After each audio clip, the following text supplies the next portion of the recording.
Right here on 90.3 WHPC, WHPC HD in Garden City, New York. My name is Chris Muldoon. I've got Cameron Monagora, Nick Warrenberger, and Tristan Hamilton in the room. And because Tristan's back, we could talk about the Mets and how they are, and you got to make this sign if you're a Mets fan, grinding out hits. I mean, Todd Frazier is nothing but Mr. Hand Gesture guy. He's got the thumbs down with the Yankees, and now he's got the salt and pepper grinder. I'm glad he didn't take the thumbs down stuff with him and credit his own new thing. At opening day, up in the stands when Frazier was up, and Frazier had a good day on opening day, there's a guy in the crowd he's hilarious because he's putting his thumb down or whatever he's doing, but he's filming at the same time, and his buddy's got a banner, which was a thumbs down banner, and Gary, Keith, and Ron are talking about it, whatever. I'm like, dude, that's the thumbs down guy. There's nobody that out of shape but this guy. It's like, how do you? And then Gary's like, I think that might be the guy. It's like, it's the guy. It's clearly the guy. It's like he's trying, but yet he's in the upper decks. Yeah. It's like, so the Mets aren't doing him any favors. Oh, you want free tickets? Yeah, no. Yeah. No. 516-572-7440. Speaking of free tickets, you win for free tickets to the Jesse's Girl Show. 516-572-7440. So Matt Harvey, that's where we start with. Harvey. I don't know. Hey, Callaway's a pitching coach. No, he is. That's all I'll say. Harvey, he had so far out of everybody, he has had the best start so far. Now, DeGrom got 2 wins. Yep. Syndergaard got first win. Syndergaard got his first win. He could have got a win yesterday, but he only won 4 innings. He only went eligible. Exactly. He only went 4 innings. So this is the thing about the Mets now that it wasn't in the last few years that we've come accustomed to. We have solidified our bullpen so much that all we have to do is ask our amazing pitchers to give us about 5 to 6 innings, and then we could take care of the rest.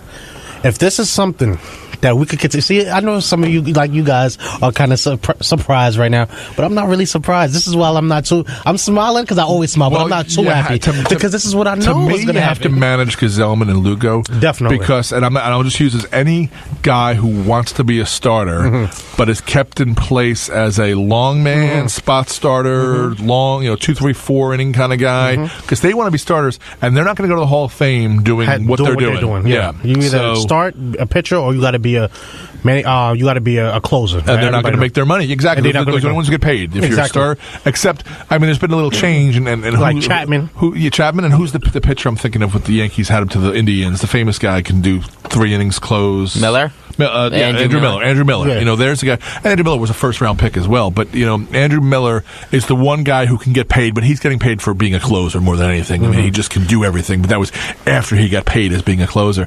But like Lugo and Gesellman, who don't forget, in the year the Mets went to that wild card game, 2016, they don't get there if it's not for those 2 guys. Yeah. Those 2 guys down the stretch were amazing. Unbelievable.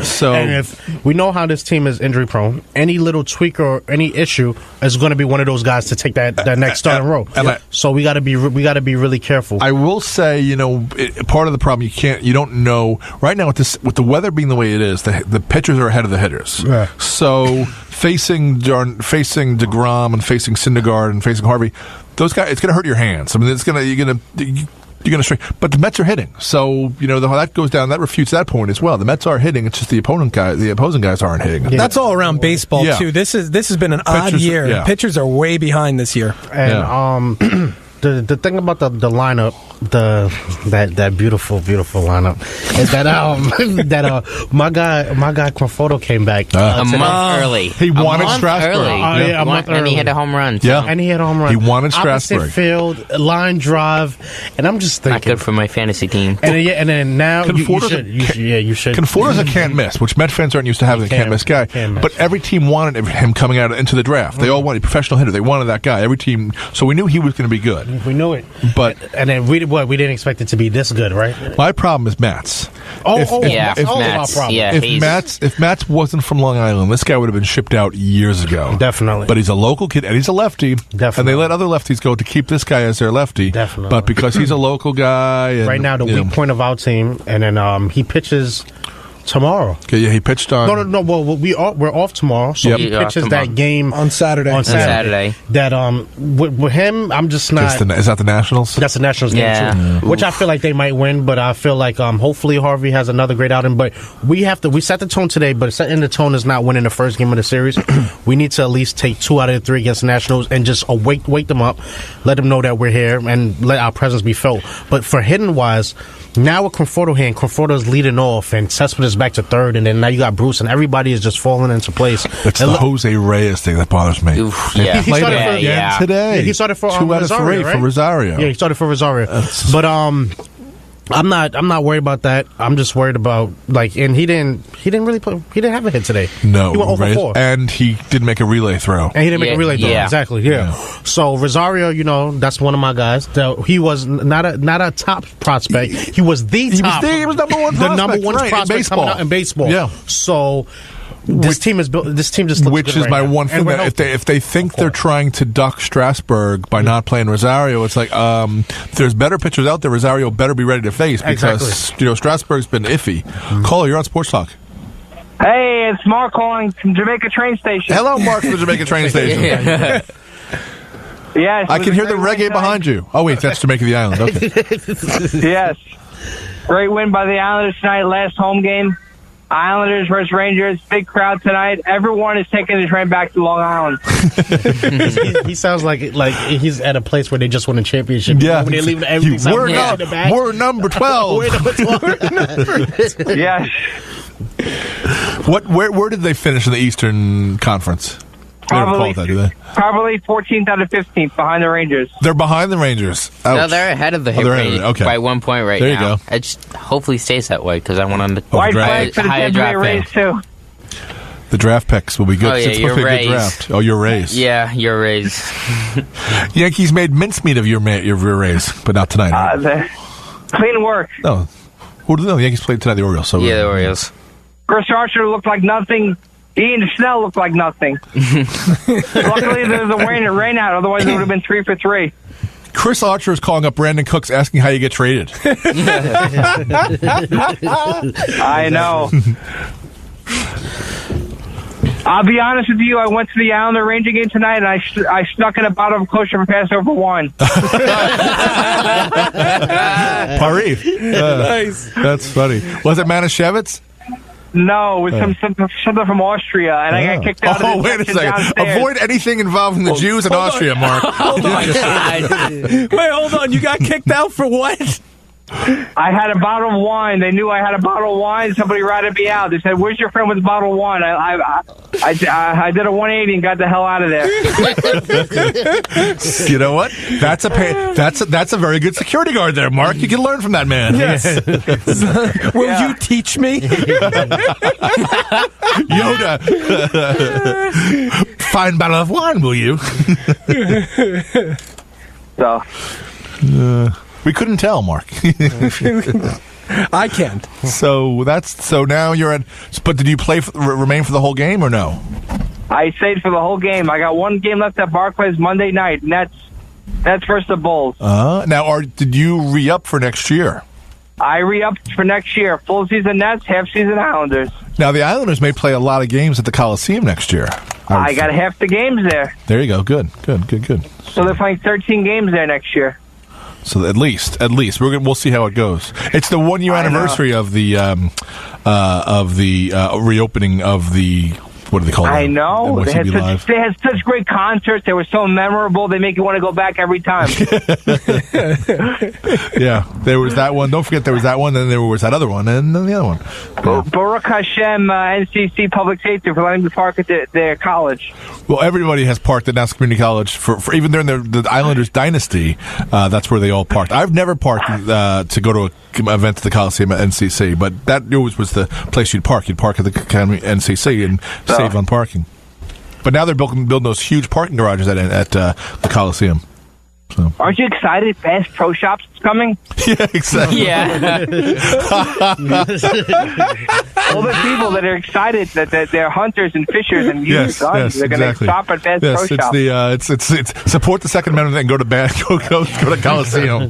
Well, there was always a gun shop directly across on the Hempstead Turnpike by the Coliseum. Guns and Ammo. That's what they called it. And you know it by heart. It was called Coliseum Guns and Ammo. Couldn't be any more specific. Yeah, that gun shop by the Coliseum. What do they call it? Coliseum Guns and Ammo. Yeah, that place. They're very creative. The neighbors came to support the local business. If there was too much money being paid to politicians from but they could have said, you know what, you're giving us a bad name. Take our name off the gun shop. Hey, listen, it's an inclusive neighborhood. Anybody can come use the gun shop. Yeah. Yeah. The kind of guns you're talking about aren't really bought legally, purchased legally. But it's an inclusive neighborhood. Hey, look, come to Bed Bath & Beyond, where I saw Yarrow Halak on Tuesday.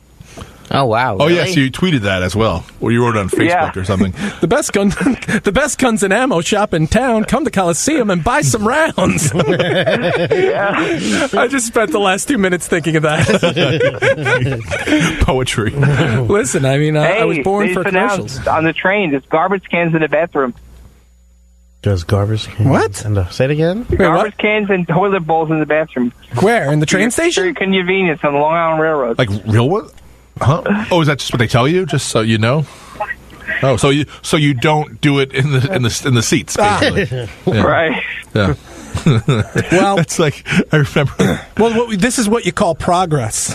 I remember this is in the '90s. I was working at a company, and I guess they were having bathroom problems or whatever. And they actually wrote in they're like a reminder, like a printed out, just as we have in the studio, like printed out pieces of paper where they typed out, "Be sure to flush whatever when you finish whatever." And they worked with this guy. He's like, "We work in $1 million company, and they have to remind us to flush the toilet." I'm like, "Yeah, I guess I do."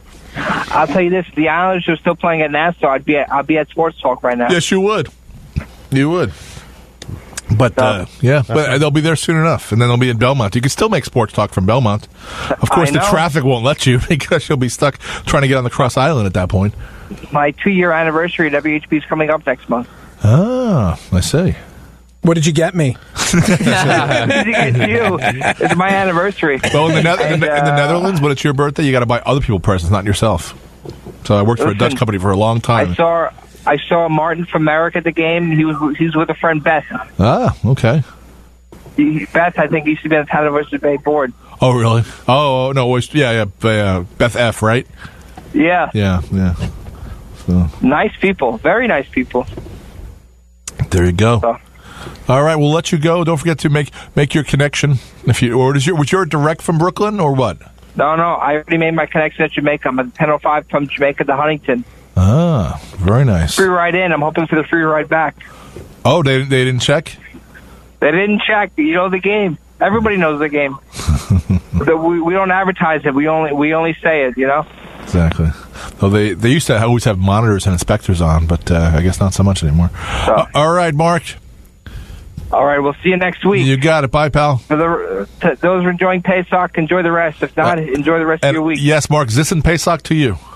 Thank you. Take care. Bye-bye. All right, there goes Mark Tukowski. You know him as one of our co-hosts with the Mo hosts right here on 90.3 Sports Talk. What did you guys do for Easter? Unless I'm assuming it's too much with Ornberger. Well, I worked. Not much. I worked. Yeah, not really much. Did you work at Vespa? No, I actually worked over at Anthony's Coal Fire. On Wantagh? Oh, in Wantagh? Okay. In Wantagh. They needed to borrow a bartender because literally no one was working Easter. It was the first time they ever opened for it, and they probably shouldn't have because, no one was there. Most restaurants that I know didn't open because, they didn't open that day. It was. This is a weird kind of Easter because a lot of people went away, and I've always heard, people all of a sudden become like religious on Easter, only show up, and all the churches were packed, which never happens, and it was just everyone's like, oh, Easter, what are you doing? And they're like, I don't know, I'm not really. Okay, it was also my firstborn's 16th birthday, April 1st. It was April Fool's Day, his birthday, and Easter all in one. But how about you, Tris? What did you do? No, I didn't really do it. I was just in Brooklyn. I had my grand aunt. She haven't been doing too well. She passed on Tuesday or Wednesday. So I saw her. I got to see her Sunday. I talked to her and everything, but she passed Tuesday and Wednesday. So that's how I spent my Easter. I was just in Brooklyn, with her. But unfortunate situation. Yeah, but I'm she's not. I'm glad you get to see her. Yeah, exactly. But she's not. she's not suffering no more. That's right. Absolutely. So that's absolutely right. Do they have the services yet? Or? No, that's next week, Friday. Okay. The 13th. So, how about you, Cameron? Not much. Just home with family. And what was the food that was served? We had it was a beef. A beef? Yeah, beef. And the winner of the mystery meat contest is... It's funny. Easter used to be a big thing in our family. With all of our brothers and cousins and sister and everybody used to get around, and they'd do this giant Easter egg hunt at my grandmother's house. That's not the funny part. This